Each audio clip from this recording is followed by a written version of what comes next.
Goma est libéré et il est en train d'être assaini de tous les voleurs qui étaient ici. Our objective is to go to Kinshasa. Nous n'avons plus rien à perdre. Nous nous battrons jusqu'à ce que notre cause soit entendue.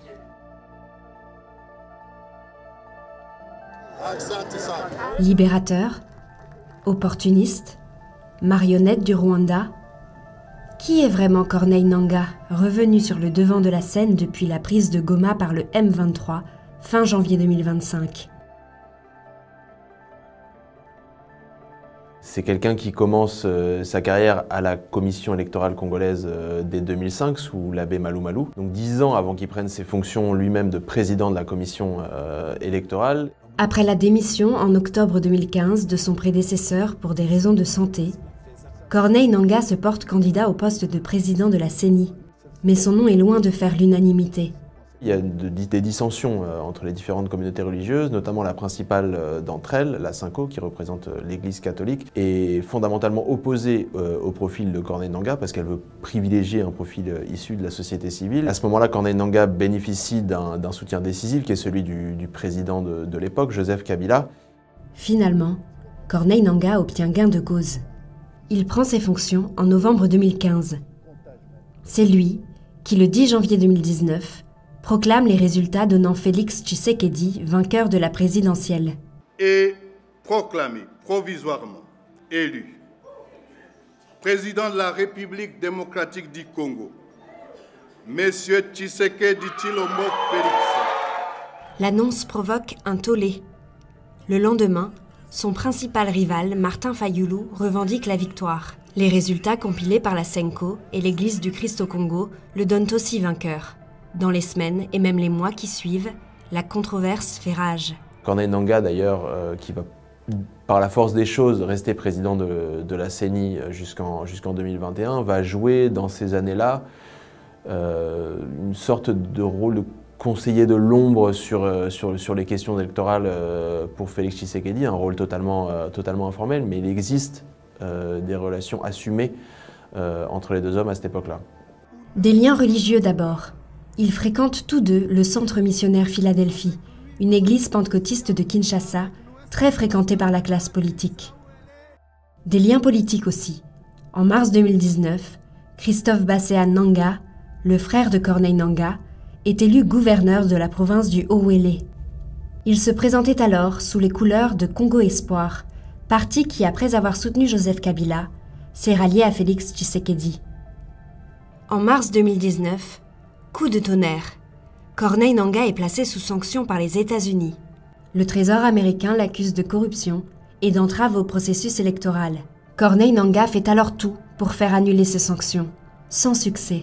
Il va engager des avocats aux États-Unis pour essayer de plaider sa cause. Il va plaider sa cause aussi auprès de l'entourage de Félix Tshisekedi, qui à cette époque-là essaye de se rapprocher des États-Unis. Corneille Nangaa dira par la suite qu'il regrette que Félix Tshisekedi ne l'ait pas plus soutenu dans ses démarches pour faire annuler ces sanctions. Fin 2021, c'est un conflit minier qui va accélérer la rupture. Corneille Nangaa cherche à vendre des parts qu'il possède dans le projet aurifère de Zanikodo, en Ituri. C'est à ce moment-là que plusieurs conseillers et proches du chef de l'État vont s'impliquer dans le dossier. Et lui estimera par la suite qu'il n'a pas touché le dédommagement qui était convenu dans le cadre de ce dossier. Ça va être le début d'un conflit interne au cabinet présidentiel qui va prendre une ampleur considérable et qui va susciter chez lui une frustration grandissante, même si lui revendique le fait que ce qu'il entreprend aujourd'hui n'est pas le fruit d'une vengeance personnelle due à ce dossier. La rupture est scellée en février 2023.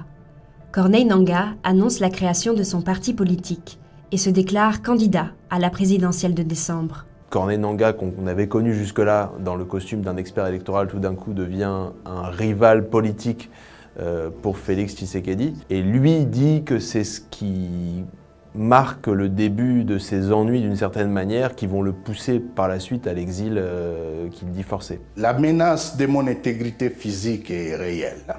Monsieur Tshisekedi voulait me tuer. Au fait, la chanson a toujours été la même.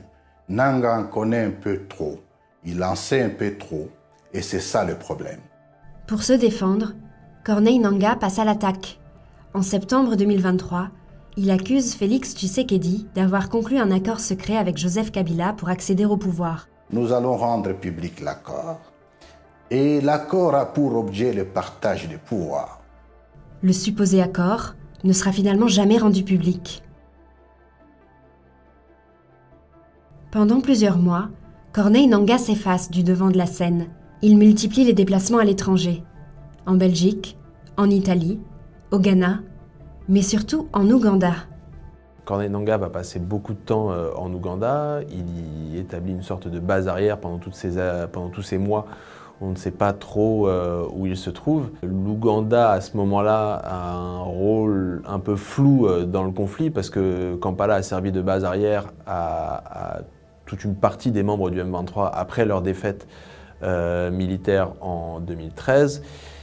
Et beaucoup de cadres du mouvement ont conservé des liens avec une partie de l'establishment militaire ougandais et leur présence à Kampala et ses allers-retours se fait à l'époque avec la connaissance des services de renseignement ougandais.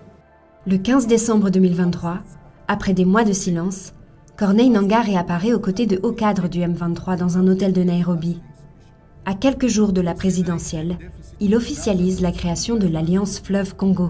À ce moment-là, tout le monde est un peu pris de court, d'autant que les revendications de l'Alliance Fleuve Congo sont à ce moment-là déjà très virulentes, puisqu'elles revendiquent l'ambition de renverser Félix Tshisekedi. On a connu le Corneille Nangaa expert électoral, le Corneille Nangaa opposant politique. On découvre maintenant le Corneille Nangaa rebelle, même si lui réfute l'usage de ce terme. Il préfère dans son discours se présenter comme un révolutionnaire. Mais pour les autorités congolaises, il n'est en quelque sorte que le pantin du parrain de la rébellion du M23, c'est-à-dire le Rwanda, et comme un acteur dont la seule mission serait de légitimer et d'ancrer les revendications du M23 dans un contexte local.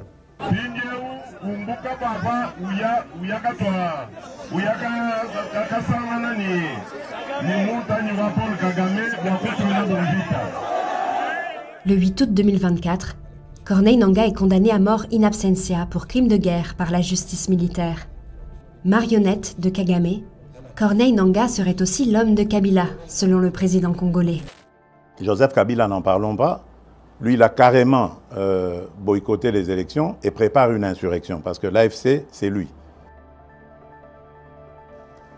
Treillis militaire, barbe de maquisard, Corneille Nangaa revient au premier plan fin janvier 2025 lors de la prise de Goma par le M23. Il désigne son ennemi, Félix Tshisekedi. Si j'ai créé le monstre, je pense qu'il m'appartient à moi de défaire le monstre. Tout l'enjeu pour Corneille Nangaa quand il arrive à Goma avec ses alliés du M23, c'est de se poser comme le chef du mouvement, comme le principal interlocuteur de Félix Tshisekedi dans un contexte où le M23 est en train de prendre l'avantage sur le terrain militaire. Ce qui reste à démontrer, c'est le degré de popularité réelle d'une certaine manière de Corneille Nangaa, qui est une personnalité qui à l'origine n'a pas réellement d'ancrage politique. Corneille Nangaa peut-il être un interlocuteur légitime aux yeux des Congolais ? Il ne faut pas négliger le fait que les autorités congolaises aujourd'hui sont fondamentalement hostiles à l'idée d'un dialogue direct avec certaines personnalités qui ont été condamnées à la peine de mort par contumace par la justice militaire congolaise. Donc il va falloir voir désormais, à la fois en fonction de l'évolution du processus diplomatique et de l'évolution de la situation sur le plan militaire, dans quel statut, dans quel costume Corneille Nangaa et son mouvement arriveront à la table d'éventuelles négociations.